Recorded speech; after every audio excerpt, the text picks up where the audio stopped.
Olá, meu nome é Juliana Aires, sou programadora visual do Centro de Referência em EAD do IFSP. Gravei alguns vídeos falando sobre design e programação visual no contexto educacional, a fim de auxiliar na produção de materiais. A gente, do Centro de Referência em EAD, elaborou um guia orientativo. Lá tem um capítulo sobre a programação visual, está disponível neste link, então eu sugiro que façam a leitura. Sugiro também a leitura do guia orientativo sobre materiais acessíveis, elaborado pelo NAPNE. Nessa série de vídeos eu não vou abordar a questão da acessibilidade, então eu recomendo que façam um download e leiam o guia também disponível no site do Instituto. Além destes, tem também o Manual de Marcas dos Institutos Federais, que dispõe sobre a correta utilização dos logotipos, as suas variadas formas de uso. Então, na página da comunicação, no site do Instituto, além das orientações, do download do manual de marcas, é possível também fazer o download da marca, na sua versão completa, na sua versão simplificada, tanto da marca do Instituto em geral, como específico de cada campus. E também já tem alguns materiais prontos, como bloco de notas, crachá, envelope, pasta, banner, enfim, fica a sugestão para acessarem pelo link. Eu começo tirando uma dúvida comum quando a gente participa de formações, de eventos, que as pessoas acabam confundindo, a função do designer gráfico e designer educacional. Então, hoje eu atuo no Centro de Referência em EAD como designer gráfica, projetando o visual dos materiais, dos cursos. E a Cristiane Freire atua como designer educacional, projetando as experiências de aprendizagem destes materiais, dos ambientes virtuais. Então, embora a gente trabalhe juntas, trabalhe em conjunto, são funções diferentes, cada uma tem uma atuação diferente. No guia orientativo, inclusive, tem um capítulo só sobre design educacional. Então, para quem ainda não leu, recomendo a leitura também do capítulo sobre design educacional. Então, para a elaboração do material, eu pensei em seguir as etapas do design thinking, não vou aprofundar na questão do design thinking, não é o objetivo aqui, mas a gente vai seguir esse fluxo, de imersão, ideação, prototipação e desenvolvimento. Neste primeiro vídeo abordando a questão da imersão e da ideação, e nos próximos sobre prototipação e desenvolvimento. Então, a imersão é a fase que a gente vai entender para quem e o que é esse material. Porque, embora a gente comece achando que sabe tudo isso, essas dúvidas costumam aparecer durante a elaboração. Então, se a gente puder antecipar, facilita bem no decorrer da produção do material. Então, algumas dessas perguntas são: qual a necessidade desse material, A ideia é introduzir um novo tema, é explicar um conceito simples, complexo, é dar um exemplo. A quem se destina esse material? São estudantes que estão começando o curso, já estão concluindo? São adultos, são crianças, idosos? Como esse público obtém informação? Estão acostumados a textos longos, livros, ou estão acostumados a vídeo, material na internet, material impresso, texto curto, enfim. Qual será o uso desse material? É esclarecer uma dúvida pontual de um aluno, de uma turma específica, o material vai ser base de uma disciplina, de um curso inteiro. Existe algum material semelhante? Se existe, o que eu gostaria de modificar, o que eu acho interessante, o que eu gostaria de melhorar nesse material. Enfim, é um ponto de partida para entender para quem o material está sendo feito e onde eu quero chegar com ele, qual o meu objetivo. Então, a gente parte para aquela fase 2 ali do Design Thinking, que é a ideação, que é a parte da criação em si, a parte que a gente busca referências, materiais, que eu gosto, não gosto, falando da questão visual, né, não do conteúdo. A partir daqui a gente fala da parte visual mesmo. Então, eu trouxe alguns elementos básicos de design para apresentar aqui. Então, a cor, tipografia e composição. A cor, a gente tem aqui o círculo cromático, né, as cores frias, cores quentes, a sensação psicológica de cada uma delas é abordada lá no guia orientativo, não vou entrar nesse assunto aqui, vou falar sobre as combinações. Então, o primeiro tipo de combinação é monocromática, quando você usa apenas uma cor e seus variados tons. É uma combinação que tende a ficar monótona, né, por conta do baixo contraste, mas pode ser utilizada como fundo. A ideia não é dar muito destaque à imagem em si, né. A análoga também tem essa questão, a combinação análoga também tem essa característica do baixo contraste, ela traz estabilidade, são as cores dispostas de maneira próxima aqui no círculo. Já as cores complementares, que estão dispostas de forma oposta no círculo, elas têm como característica o alto contraste, né? É muito utilizado a questão das cores complementares para dar destaque em alguma coisa, ela traz movimento também. Então, aquela parte importante, um box que você queira destacar no material, é interessante utilizar a combinação complementar ou complementar dividida. A complementar dividida, ela tem o mesmo efeito da complementar, né, do alto contraste, do destaque, mas de maneira um pouco mais suave.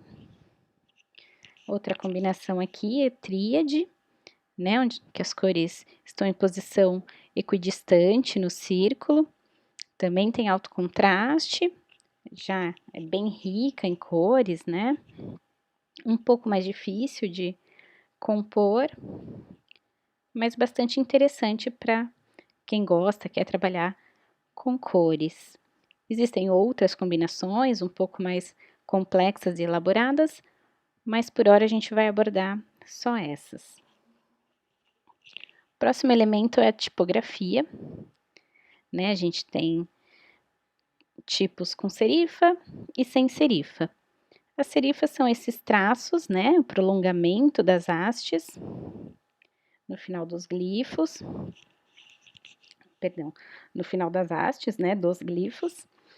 E as serifas as fontes com serifas são indicadas para textos mais longos, porque elas trazem essa questão assim da continuidade. Então, elas deixam o texto mais fluido, né? Fica menos cansativo. A maioria dos livros, dos impressos, utilizam famílias com tipografia. Já as fontes sem serifa são indicadas para o digital, mas também para títulos, chamadas, né? A sinalização, por exemplo, no metrô de São Paulo, a sinalização é feita em helvética, porque é uma fonte sem serifa bem indicada para leitura rápida mesmo.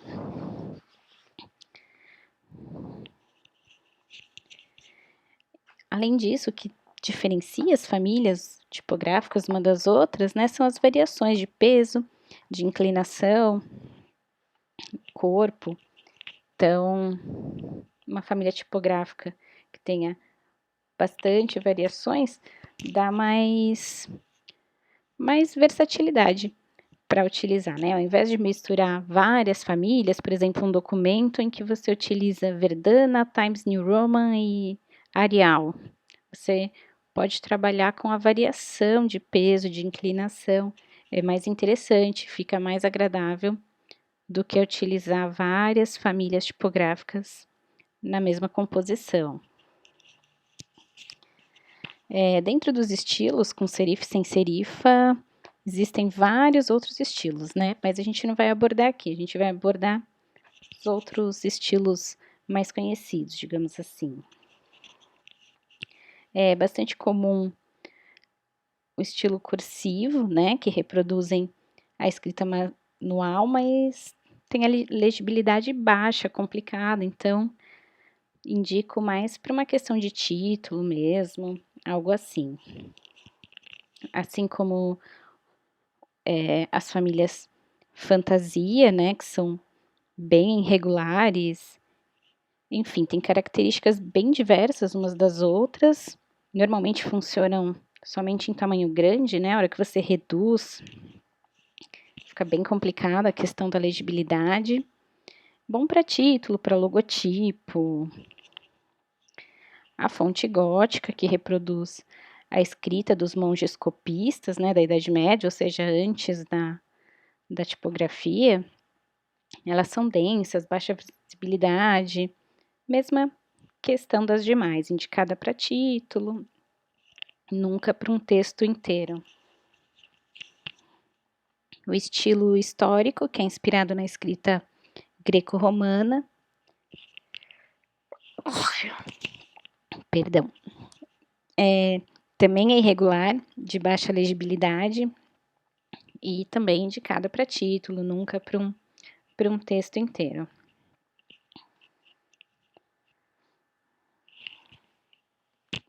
Que é a questão do alinhamento, né? Nós ocidentais estamos acostumados, questão cultural, né? O alinhamento à esquerda é um dos mais utilizados por nós. Já à direita fica cansativo ler um texto todo assim, causa um estranhamento, é mais recomendado para trechos, né? Citações, enfim. O alinhamento centralizado, que fica irregular em ambos os lados.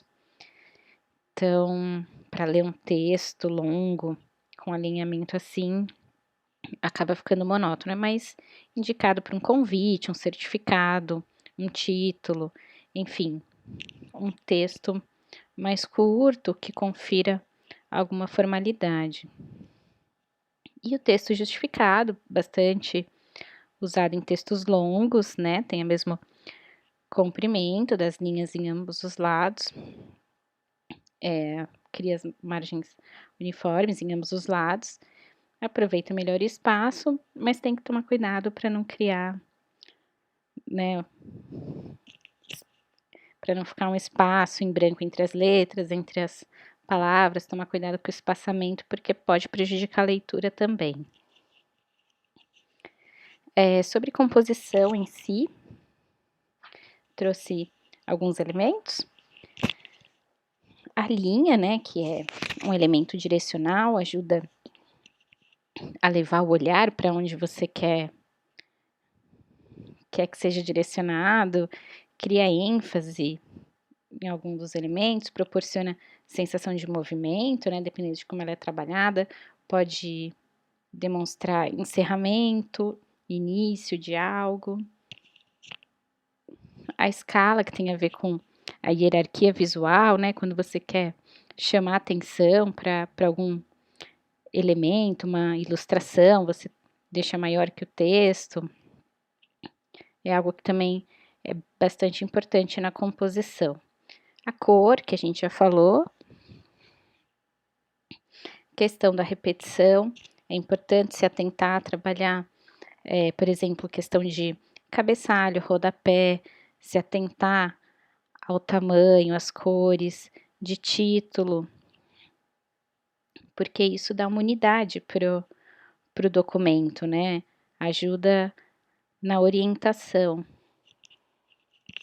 Espaço negativo, que é o espaço entre duas formas, pode criar uma ilusão de ótica, pode servir como um respiro no documento, né? Não precisa colocar informação em cada espacinho disponível. Simetria, né? Que causa o equilíbrio visual da composição, traz uma sensação de calma. Então, para textos longos, coisa assim, também é interessante trabalhar com simetria. A transparência, que dá uma sensação de movimento, leveza. Textura já é um elemento mais complicado, difícil de usar, mas pode ser utilizado numa capa, tem essa função de trazer o efeito, né, do tátil, para a composição visual. Balanço, né, relacionado ao peso dos elementos visuais.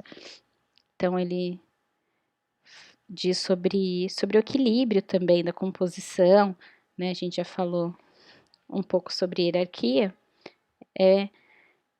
né, esse equilíbrio de posicionar corretamente as imagens, o texto, o tamanho de cada um, do título, buscando a simetria que a gente já falou, né? A hierarquia pode ser tanto com o peso quanto com a cor, pode ser criada através de linhas, enfim, mas é importante que se pense nessa hierarquia, o que eu quero que a pessoa veja primeiro. Então, eu vou colocar aquilo em destaque, uma cor complementar, vou colocar maior, né, um título, vou deixar a fonte maior.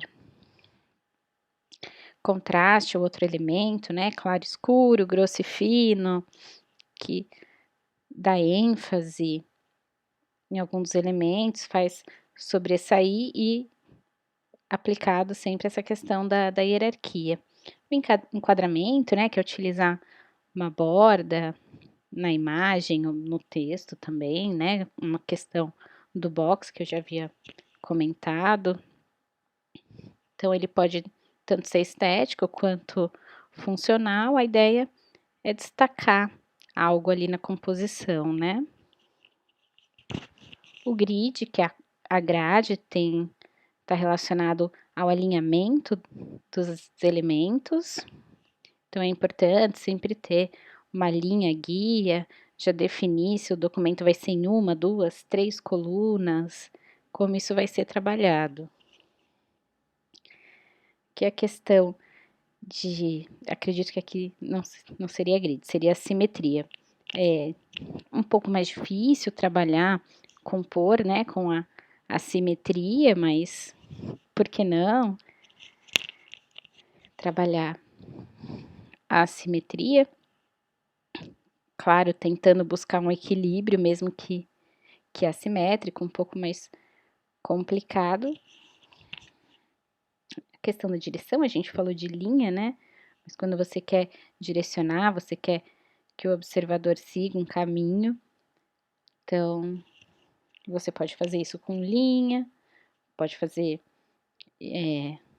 a gente já falou, né, da hierarquia, primeiro olha aquilo que for maior, a cor que tiver em maior destaque, então você vai direcionando o olhar através desses elementos. A questão das regras, né, que toda regra pode ser quebrada, claro,